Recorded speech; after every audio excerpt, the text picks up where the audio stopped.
ನಾವು ಬೆಂಗಳೂರು ಜಾಗೃತಿ ಸಂಸ್ಥೆಯಿಂದ ಬಂದಿರೋದು. ಬಿದಿರುಗುಪ್ಪೆ ಗ್ರಾಮ ಪಂಚಾಯತಿ ಅಂಡರಲ್ಲಿ ಒಂದು ಅಂಬೇಡ್ಕರ್ ಭವನದ ಹತ್ರ ಇರೋಂಥ ಒಂದು ಪಾರ್ಕ್ನ ರಿನೋವೇಷನ್ ಮಾಡೋಣ ಅಂತ ಹೇಳಿ ಈ ದಿನ ಮಾಡಿದ್ದೀವಿ. ಪ್ಲ್ಯಾಂಟೇಷನ್ ಕೂಡ ಸಸ್ಯಗಳನ್ನೆಲ್ಲ ನೆಟ್ಟಿದ್ದೀವಿ ಈಗಾಗಲೇ. ಆ ಒಂದು ಪ್ರೋಗ್ರಾಮ್ ಮಾಡ್ತಾಯಿದ್ದೀವಿ. ಇವರು ಗುರುರಾಜ್ ಅವರು, ಇವರು ಅಶೋಕ್ ಅವರು, ಗ್ರಾಮ ಪಂಚಾಯತಿಯವರು, ಇವ್ರ ಸಹಕಾರದಿಂದನೇ ನಾವು ಈ ಪ್ರೋಗ್ರಾಮ್ನ ಆರ್ಗನೈಸ್ ಮಾಡಿದ್ವಿ. ನಾವು ಲಾಸ್ಟ್ ಒಂದು 2 ವೀಕ್ಸ್ ಬ್ಯಾಕ್ ಬಂದ್ಬಿಟ್ಟು ಇಲ್ಲಿ ಈ ಕಡೆ ಬಿದಿರುಗುಪ್ಪೆಯಲ್ಲಿ ಬಂದ್ಬಿಟ್ಟು ಪ್ಲಾಂಟೇಷನ್ ಡ್ರೈವ್ ಮಾಡಬೇಕಂತ ಅಂಬೇಡ್ಕರ್ ಜಯಂತಿ ಮುಂಚೆನೇ ಬಂದ್ಬಿಟ್ಟು ಪ್ಲ್ಯಾನ್ ಮಾಡೋಣ ಅಂತಿದ್ವಿ. ಸರಿನಾ? ಹಾಗಾಗಿ ಈ ಕಡೆ ಎಲ್ಲ ಕಡೆ ಹುಡುಕಿದಾಗ ನಮಗೆ ಇವರು ಅಶೋಕ್ ಸರ್ ಬಂದ್ಬಿಟ್ಟು ತುಂಬ ಸಪೋರ್ಟ್ ಮಾಡಿ ನಮಗೆ ಇಲ್ಲಿ ಪ್ಲಾಂಟೇಷನ್ ಮಾಡಿಕೊಡಿ ಅಂತ ಅವ್ರು ಹೇಳಿದ್ದಕ್ಕೆ ಅವರು ಮಾತಿಗೆ ನಾವು ಇದು ಮಾಡಿ ಇಲ್ಲಿ ಇವತ್ತು ಬಂದ್ಬಿಟ್ಟು ಒಂದು 60 ಸ್ಯಾಪ್ಲಿಂಗ್ಸ್ನ ಪ್ಲಾಂಟೇಷನ್ ಮಾಡಿದ್ದೀವಿ. ಸರಿನಾ? ಅದ್ರ ಜೊತೆಗೆ ನಮ್ಮ ಜೊತೆಗೆ ಸಿಸ್ಕೋ ಕಂಪನಿಯವರು ಕೈ ಜೋಡಿಸ್ಕೊಂಡಿದ್ದಾರೆ. ಇದೊಂದು CSR ಇನಿಷಿಯೇಟಿವ್ ಅಂತ ಇದು ಮಾಡಿಸಿ ಸುಮಾರು ಒಂದು 30 ಜನ ನಮ್ಮ ಜೊತೆಗೆ ಇದ್ದರು. ಇವತ್ತು ಪ್ಲಾಂಟೇಷನ್ ಮಾಡಿ ಇದು ಮಾಡಿಸ್ಕೊಟ್ಟಿದ್ದಾರೆ. ಅದ್ರ ಜೊತೆಗೆ ಟ್ರೀ ಗಾರ್ಡು ಮಾಡಿಕೊಟ್ಟಿದ್ದಾರೆ, ಅವ್ರು ಹಾಕ್ಕೊಟ್ಟಿದ್ದಾರೆ. ಸಾಮಾನ್ಯವಾಗಿ ಎಲ್ಲ ಏನು ಮಾಡ್ತೀವಿ ಅಂದರೆ ಏನು ಮಾಡಿಸ್ತಾರೆ ಅಂದರೆ ಗಿಡ ನಡೆಸ್ಬಿಡ್ತಾರೆ, ಮತ್ತು ಅದನ್ನು ಫಾಲೋ ಅಪ್ ಮಾಡಲ್ಲ. ಮತ್ತು ಒಂದು ತಿಂಗಳಾದಮೇಲೆ ನೋಡಿದ್ರೆ ಅಲ್ಲಿ ಗಿಡನೇ ಇರೋಲ್ಲ, ಆ ಥರ ಪರಿಸ್ಥಿತಿ ಇರುತ್ತೆ. ಅದಕ್ಕೆ ನಾವಿಲ್ಲಿ ಏನು ಮಾಡ್ತಾಯಿದ್ದೀವಿ ಅಂದರೆ ನಮ್ಮ ಕಂಪನಿಯವರು ಎಲ್ಲ ಎಂಪ್ಲಾಯೀಸು CSR ಆ್ಯಕ್ಟಿವಿಟಿ ಪ್ರಕಾರ ಅದಕ್ಕೆ ಬೇಕಾದ ಟ್ರೀ ಗಾರ್ಡ್ ಕೂಡ ವ್ಯವಸ್ಥೆ ಮಾಡಿಕೊಟ್ಟಿದ್ದೀವಿ. ಮತ್ತು ಅದರಿಂದ ಏನಾಗುತ್ತೆ, ಯಾವುದೇ ದನ ಕರುಗಳು ಆ ಗಿಡನ ತಿನ್ನೋಕ್ಕಾಗಲ್ಲ. ಮತ್ತು ಅಲ್ಲಿ ನೀರಿನ ವ್ಯವಸ್ಥೆ ಬೇಕಾಗಿದೆ. ಆ ನೀರಿನ ವ್ಯವಸ್ಥೆಗೂ ಇಲ್ಲಿ ಹತ್ತಿರದಲ್ಲೇ ಟ್ಯಾಂಕ್ ಇದೆ, ಅದರಿಂದ ಅಲ್ಲಿ ನೀರು ಕೊಡೋ ಥರ ವ್ಯವಸ್ಥೆ ಮಾಡ್ತಾಯಿದ್ದೀವಿ.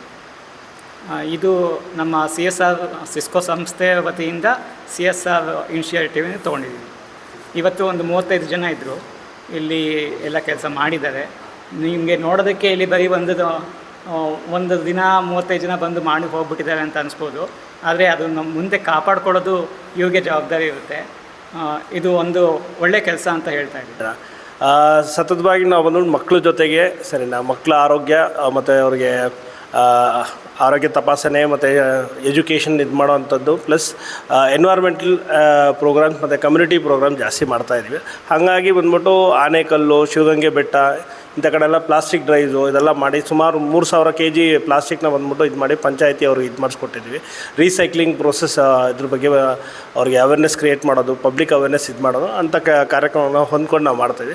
ಹಾಗಾಗಿ ಇಲ್ಲಿ ಬಂದಾಗ ಪ್ಲಾಂಟೇಷನ್ ರಿಕ್ವೈರ್ಮೆಂಟ್ ಇತ್ತು. ಅದನ್ನು ನೋಡಿಬಿಟ್ಟು ಸರಿ ಆಯಿತು, ಇದು ಫಸ್ಟ್ ಇವೆಂಟು ಬಿದಿರುಗುಪ್ಪೆಯಲ್ಲಿ ಬಂದ್ಬಿಟ್ಟು 60 ಪ್ಲಾಂಟ್ಸ್ನ ಬಂದ್ಬಿಟ್ಟು ನಾವು ಪ್ಲಾಂಟೇಷನ್ ಮಾಡಿಕೊಟ್ಟಿದ್ವಿ. ನಮ್ಮ ಜಾಗೃತಿ ಸಂಸ್ಥೆಯವರು ಹಾಗೂ ಸಿಸ್ಕೋ ಕಂಪ್ನಿಯ ವತಿಯಿಂದ ನಮ್ಮ ಬಿದಿರುಗುಪ್ಪೆ ಗ್ರಾಮದ ಅಂಬೇಡ್ಕರ್ ಭವನದ ಪಕ್ಕ ಒಂದು ಪಾರ್ಕ್ ಅಂತ ಇತ್ತು.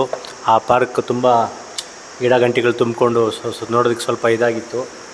ಇವತ್ತು ನಮ್ಮ ಜಾಗೃತಿ ಸಂಸ್ಥೆಯವರು ನಮ್ಮನ್ನು ಬಂದು ಭೇಟಿ ಮಾಡಿ ನಿಮ್ಮ ಅಂಬೇಡ್ಕರ್ ಭವನ ಹತ್ರ ನಾವು ಗಿಡಗಳನ್ನ ಇಟ್ಕೊಡ್ತೀವಿ, ಸ್ವಲ್ಪ ಸಹಕಾರ ಮಾಡಿ ಅಂತ ಕೇಳಿಕೊಂಡ್ರು.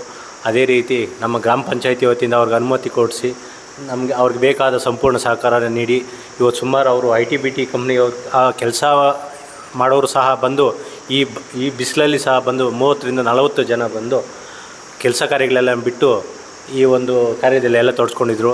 ಅವ್ರಿಗೆ ನಮ್ಮ JBM ಯುವಕರ ಸಂಘದ ವತಿಯಿಂದ ತುಂಬ ಹೃದಯ ಅಭಿನಂದನೆಗಳು. ಇದೇ ರೀತಿ ಹಲವಾರು ಕಾರ್ಯಗಳು ಮಾಡ್ತಾಯಿದ್ದಾರೆ, ಇನ್ನೂ ಮಾಡಲಿ. ಏನೋ ಅವರು ನೇಚರ್ ಅವೇರ್ನೆಸ್ ಬಗ್ಗೆ ತುಂಬ ಕಾಳಜಿ ವಹಿಸ್ಕೊಂಡಿದ್ದಾರೆ. ಇದೇ ರೀತಿ ಎಲ್ಲ ಕಡೆ ಮಾಡಲಿ. ಇನ್ನೂ ನಮ್ಮ ಕಡೆಯಿಂದ ಬೇಕಾದ ಇನ್ನೂ ಅನೇಕ ಸಹಕಾರ ಮಾಡೋದಕ್ಕೆ ನಾವು ರೆಡಿ ಇದ್ದೀವಿ.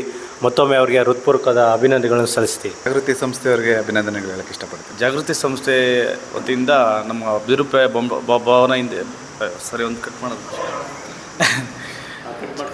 ಜಾಗೃತಿ ಸಂಸ್ಥೆ ವತಿಯಿಂದ ನಮ್ಮ ಬಿದಿರುಗುಪ್ಪೆ ಭವನ ಹಿಂಭಾಗ ಪಾರ್ಕ್ ಇದೆಯಲ್ಲ, ಅಲ್ಲಿ ನಮ್ಮ ಜಾಗೃತಿ ಸಂಸ್ಥೆಯವರೆಲ್ಲ ಬಂದು ಗಿಡ ನೆಟ್ಟು ಒಂದು 60 ಗಿಡಗಳನ್ನಿಟ್ಟು ತುಂಬ ಒಳ್ಳೆ ಕೆಲಸ ಮಾಡಿದ್ದಾರೆ. ತುಂಬ ಧನ್ಯವಾದಗಳು.